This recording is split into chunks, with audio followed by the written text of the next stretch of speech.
Bang, kamu tahu tidak? Bambu yang biasa lo lihat di pekarangan atau hutan, sekarang bisa jadi baju, bukan baju biasa. Tapi baju yang adem, lembut, dan ramah lingkungan. Cina nggak cuma bikin bambu jadi bahan bangunan, atau perabotan, mereka udah ubah bambu jadi benang, kain, dan pakaian dengan teknologi canggih. Ini bukan cuma soal mode. Ini soal strategi manufaktur hijau Cina, yang mulai menggeser dominasi industri tekstil global. Dan yang bikin Amerika mulai gelisah adalah, Cina punya bahan baku bambu melimpah, teknologi pengolahan sendiri dan pasar dalam negeri yang sangat besar.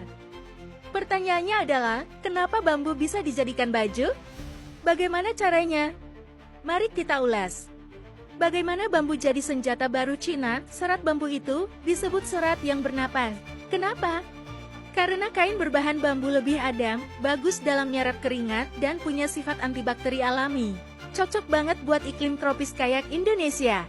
Cina udah menguasai teknologi pengolahan bambu jadi benang dan kain. Bahkan, produksi serat bambu Cina sekarang jadi yang terbesar di dunia, dengan kapasitas yang terus meningkat. Bambu pertumbuhan cepat. Dalam 3-5 tahun udah bisa dipanen. Jauh lebih cepat dari pohon. Dan Cina punya hutan bambu seluas 6,4 juta hektar terbanyak di dunia. Dan ini akan menjadi bahan baku yang nggak akan pernah habis. Dan Cina punya stok yang sangat melimpah. Bagaimana Cina menguasai industri ini? Ini yang bikin Amerika mulai waspada. Selain bahan baku, Cina juga mempunyai rantai pasok industri yang lengkap, termasuk teknologi pengolahan, teknologi pemisahan serat mekanis, dan kimiawi yang efisien.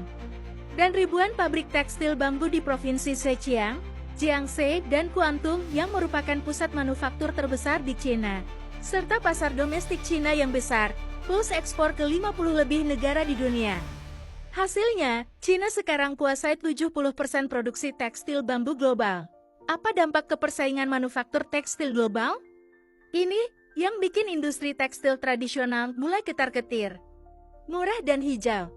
Tekstil bambu bisa diproduksi dengan biaya lebih rendah, karena bahan baku melimpah dan proses produksi lebih efisien.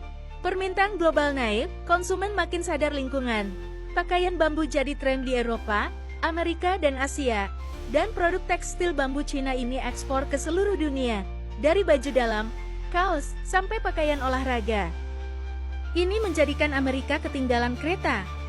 Amerika masih bergantung pada kapas dan bahan sintetis yang lebih mahal dan kurang ramah lingkungan.